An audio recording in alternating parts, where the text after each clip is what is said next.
PT Karya Bersama Anugerah TBK atau Perseroan yang dilangsungkan pada hari ini Senin 11 Mei tahun 2027. Izin pada tahun 2026. Baik Bapak Ibu, selamat datang dan salam sejahtera bagi kita semua. Diiringi rasa syukur kepada Tuhan Yang Maha Esa bahwasannya pada siang hari tadi, tepatnya di tanggal 11 Mei tahun 2026, kita sudah mengikuti rangkaian acara. Perseroan telah menyelenggarakan acara Rapat Umum Pemegang Saham Tahunan dan Rapat Umum Pemegang Saham Luar Biasa. Pada sore hari ini jajaran direksi mengundang hadirin untuk mengikuti public expose tahunan mengenai ikhtisar kinerja Perseroan. Tepatnya kembali kami ulangi di hari ini Senin 11 Mei tahun 2026. Hadirin yang berbahagia, selanjutnya perkenankanlah kami terlebih dahulu memperkenalkan jajaran manajemen PT Karya Bersama Anugerah TBK yang hadir pada saat ini. Yaitu telah bersama kami Bapak Budi Haryanto Hartono selaku Direktur. Dan juga Bapak J. Kris Duyanto selaku Direktur. Serta Bapak Aji Muhammad Katamilagan selaku Corporate Secretary. Baik. Rekan-rekan media dan para analis untuk mengetahui apa dan bagaimana kinerja Perseroan tahun buku 2025 dan rencana ke depan Perseroan. Untuk itu marilah kita simak bersama penjelasan dari Bapak Budi Haryanto Hartono selaku Direktur Perseroan. Tentunya kepada Bapak Budi kami silahkan. Ya, terima kasih. Saya akan menjelaskan sekilas tentang Perseroan. PT Karya Bersama Anugerah TBK didirikan pada tanggal 14 Februari 2014 dan bergerak di bidang pengembangan real estate. Perseroan memiliki fokus utama pada penyiapan produk dan layanan properti yang berkualitas tinggi dengan tujuan memberikan nilai tambah bagi pelanggan sekaligus berkontribusi terhadap pembangunan kota dan lingkungan, khususnya di kota Balikpapan. Dalam rangka mendukung pertumbuhan bisnis yang berkelanjutan, Perseroan menjalin kerjasama dengan 3 entitas anak, yaitu PT Singasari Pura Buana, PT Karisma Tama Niaga Makmur, dan PT Arta Purwa Budijaya. Sinergi ini menjadi bagian penting dalam memperkuat kapasitas pengembangan proyek serta memperluas jangkauan pasar Perseroan. Melalui kolaborasi tersebut, Perseroan secara konsisten mengembangkan dan menghadirkan konsep rumah kota yang mencakup berbagai jenis produk properti, antara lain rumah susun sederhana milik, rusunami, rumah tapak, dan rumah toko atau ruko. Seluruh produk dirancang dengan konsep modern, mengedepankan kualitas, serta disesuaikan dengan kebutuhan masyarakat yang terus berkembang.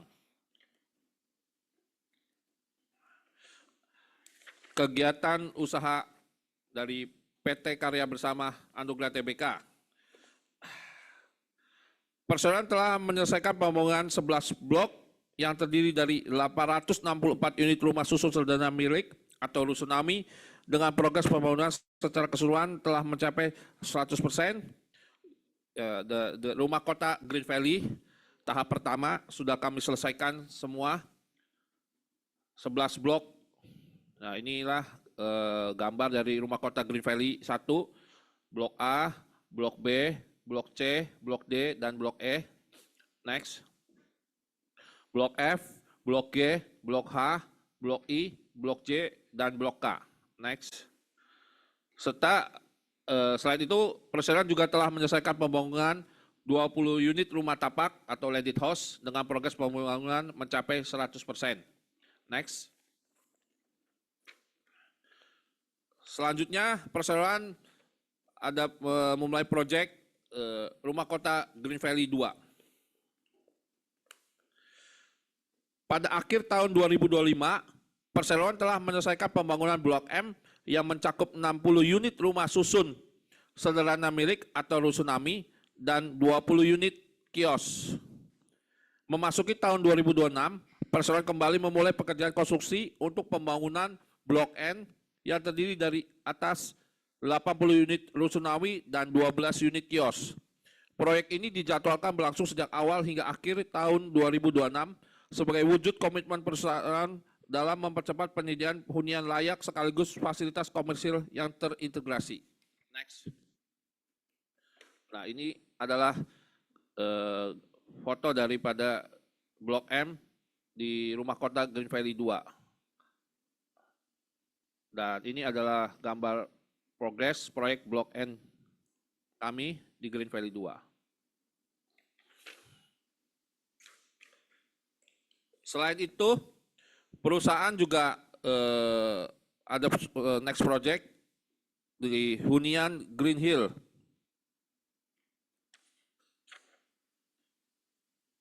Hunian Green Hill ini adanya di Ring Road, masih seputaran kota Balikpapan. Selanjutnya,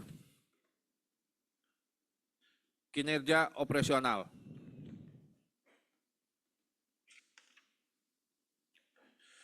Untuk anak perusahaan kami, PT Arta Purwa Budijaya atau APB, sebagai entitas anak langsung memiliki tanah seluas 641.269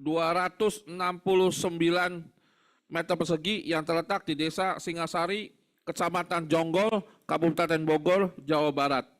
Saat ini masih dalam pembebasan lahan dan akan dikembangkan menjadi pembangunan perumahan. Next.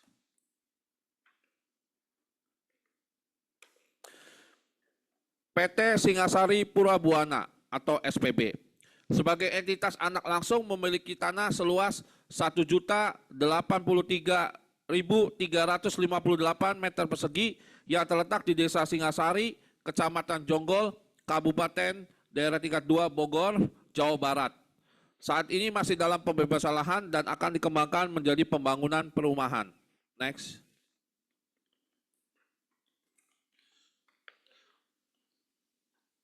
Dan satu lagi, PT Karismatama Niaga Makmur atau KNM, entitas anak langsung memiliki properti investasi dengan luas sebesar 6.895 meter persegi yang terletak di Kecamatan Cengkareng, Kelurahan Cengkareng Barat, Jakarta Barat, daerah khusus ibu kota Jakarta.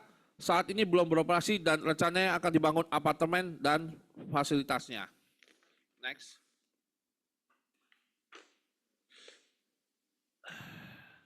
Selanjutnya mengenai kinerja keuangan.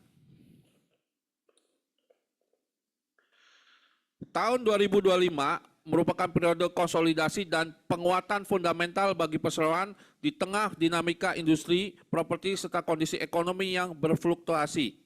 Sepanjang tahun berjalan, perseroan berfokus pada optimalisasi penjualan proyek residensial sebagai penggerak utama pendapatan melalui penguatan strategi pemasaran, termasuk pemanfaatan kanal digital serta kolaborasi dengan jaringan agen properti untuk memperluas jangkauan pasar. Pada saat yang sama, perseroan juga melakukan pengendalian biaya dan peningkatan efisiensi operasional secara menyeluruh, serta mengelola arus kas secara prudent guna menjaga likuiditas dan mendukung keberlangsungan proyek. Next.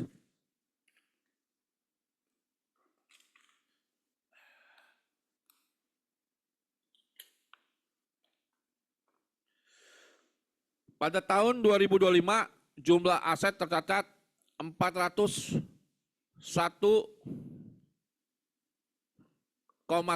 miliar mengalami penurunan sebesar 2,95% atau setara dengan 12,19 miliar dibandingkan tahun 2024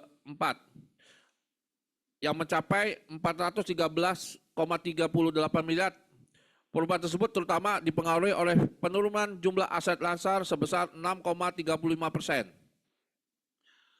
Liabilitas perseroan pada tahun 2025, liabilitas jangka indeks perseroan tercatat sebesar 51,13 miliar, turun sekitar 4,95% dibandingkan tahun 2024 yang tercatat sebesar 53,79 miliar. Kondisi ini dipengaruhi oleh penurunan utang bank sebesar 59,33%. Perseroan membukukan ekuitas sebesar 346,58 miliar, menurun sebesar 2,74% atau setara 9,77 miliar dibandingkan tahun sebelumnya yang tercatat sebesar 356,35 miliar. Adanya penurunan itu disebabkan penurunan jumlah ekuitas yang didistribusikan kepada pemilik entitas induk sebesar 2,74%.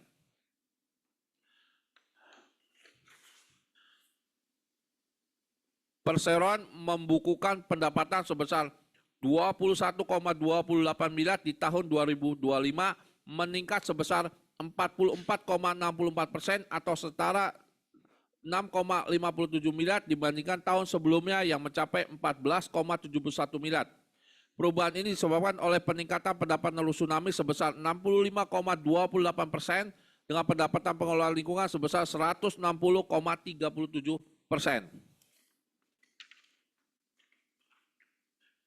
Ini slide daripada ikhtisar laporan keuangan kita. Next.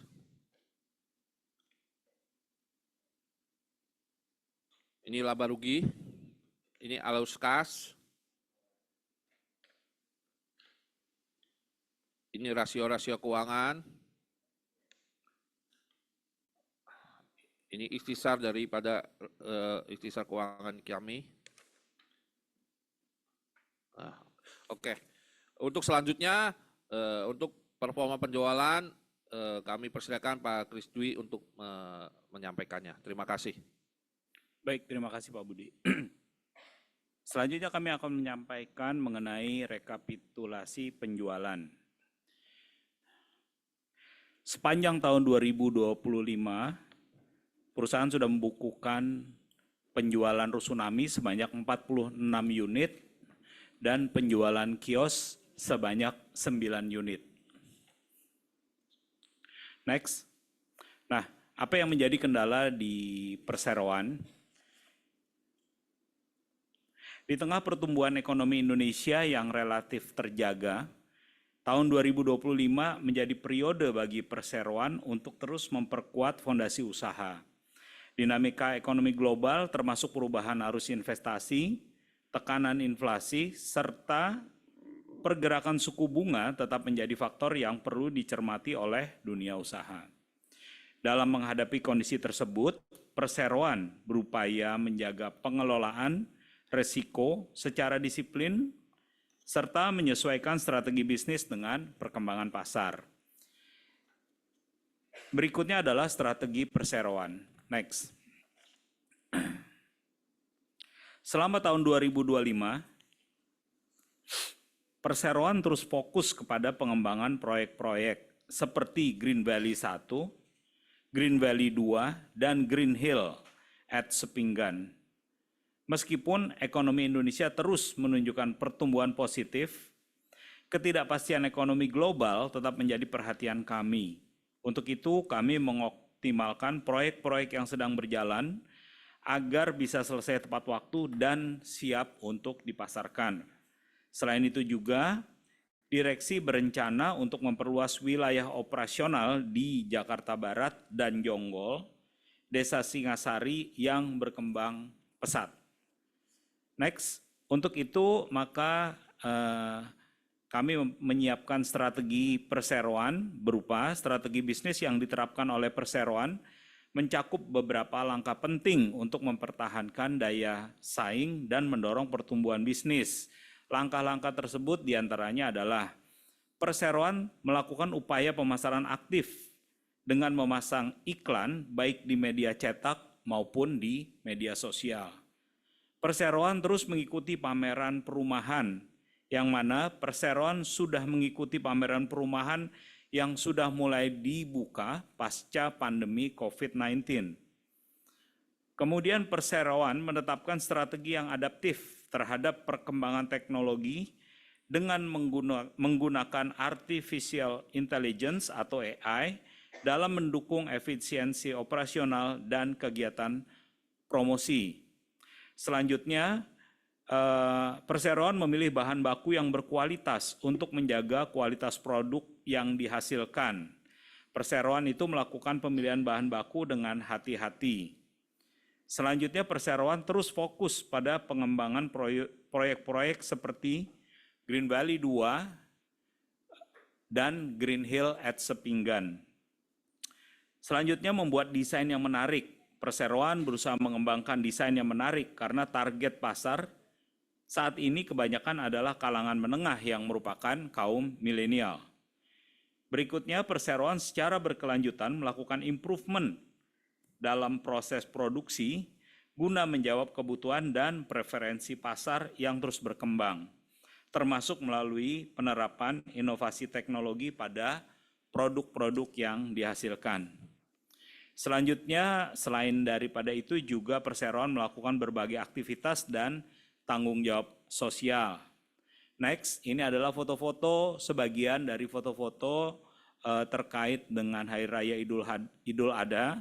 Perseroan melakukan penyerahan hewan kurban, ya ini merupakan aktivitas dan tanggung jawab sosial. Next, kemudian juga bentuk aktivitas dan tanggung jawab sosial yang lain adalah penyaluran paket sembako di dalam rangka Ramadan 1446 Hijriah. Next, juga selain itu ada penyaluran paket dan sembako di dalam rangka Natal dan Tahun Baru. Next. Baik, terima kasih. Untuk selanjutnya kami kembalikan ke MC. Baik, terima kasih Bapak atas paparannya. Baik Bapak Ibu dan juga rekan-rekan yang sudah mengikuti rangkaian acara, selanjutnya kita masuk ke sesi tanya jawab. Kita akan membagi sesi tanya jawab menjadi 2 sesi dengan masing-masing 2 penanya, yang tentunya dimohon untuk mengangkat tangan serta dapat menyebutkan nama institusi dan pertanyaannya. Izin Bapak, sudah ada di tangan kami beberapa pertanyaan yang tentunya langsung saja kami membacakan. Untuk pertanyaan pertama ini dari atas nama Sari. Pertanyaannya adalah dengan berbagai rencana ekspansi tahun 2026, berapa alokasi CAPEX KBAG pada tahun 2026 dibandingkan dengan tahun 2025? Dan juga sumber CAPEX dari mana saja? Kami silakan Bapak untuk menjawab.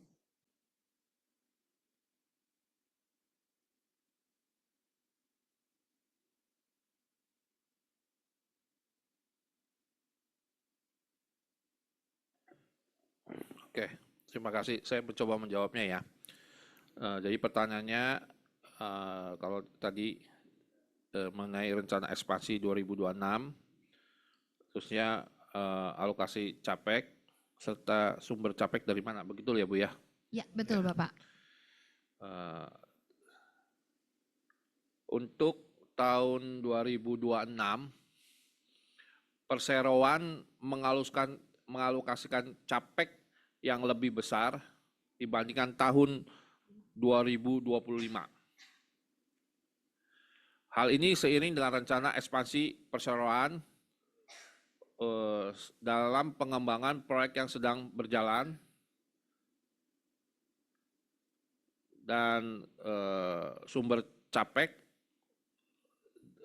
kami dari sumber pendanaannya berasal dari kas internal,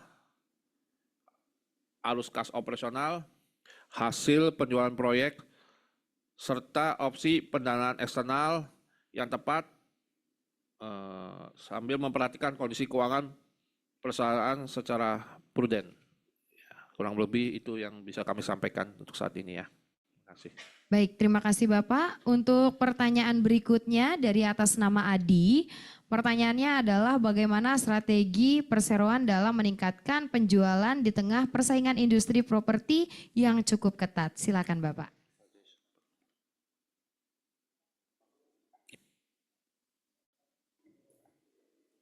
Baik, terima kasih. Saya akan mencoba menjawab terkait strategi Perseroan untuk meningkatkan penjualan di tengah persaingan industri properti yang cukup ketat. Saat ini Perseroan berfokus pada pengembangan produk yang sesuai dengan kebutuhan dan daya belinya pasar. Selain itu, Perseroan juga memperkuat strategi pemasaran, baik secara digital maupun juga penjualan yang langsung, serta menjaga kualitas proyek dan ketepatan waktu pembangunan untuk meningkatkan kepercayaan konsumen. Di sisi yang lain, perseroan terus melakukan evaluasi terhadap harga, terhadap program penjualan, dan efisiensi operasional agar tetap kompetitif di tengah persaingan industri properti yang cukup dinamis. Saya rasa itu jawaban saya. Baik, terima kasih Bapak. Kita beralih ke pertanyaan berikutnya dari atas nama Abigail Felicia. Pertanyaannya adalah bagaimana perkembangan proyek perseroan di Balikpapan? Silakan Bapak.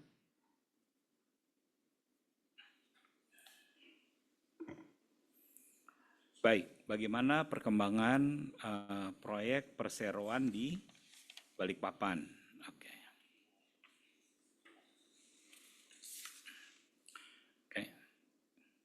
Saat ini pengembangan proyek Green Valley 2 dan Green Hill di Sepinggan di Balikpapan berjalan sesuai dengan tahapan dan target perseroan.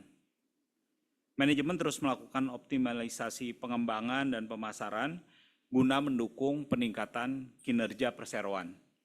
Itu jawaban saya, Mbak. Thank you. Baik, terima kasih Bapak atas jawabannya. Kami beralih ke pertanyaan berikutnya Bapak. Izin ini dari atas nama Nadia Anissa. Pertanyaannya, bagaimana hasil rapat umum pemegang saham luar biasa terkait perubahan penggunaan dana IPO dan rencananya untuk apa saja? Silakan Bapak. Ya, terima kasih. Saya mencoba jawabnya ya. Kita ketahui bersama tadi kita baru melangsungkan RUPS dan RUPS luar biasa. Itu RUPS luar biasa mengenai terkait perubahan penggunaan dana IPO. Dan sudah disetujui dalam RUPS luar biasa tersebut. Nah, adapun untuk rencana penggunaan dananya bisa kami sampaikan untuk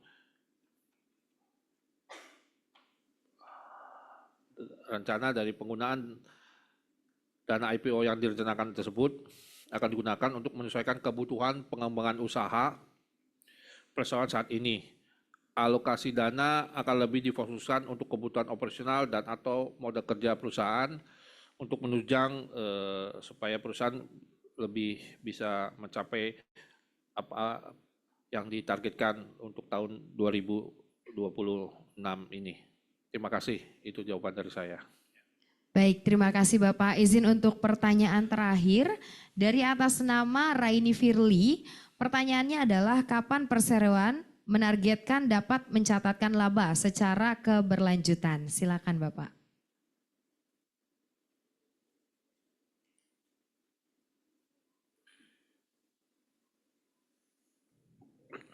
Oke, saya coba menjawabnya ya. Pertanyaannya tadi kurang lebih menanyakan kapan perseroan dapat menargetkan mencatat laba secara berkelanjutan. Ya, kurang lebih begitu ya. Ya, betul Bapak. Ya, ini pertanyaan yang cukup sulit ya.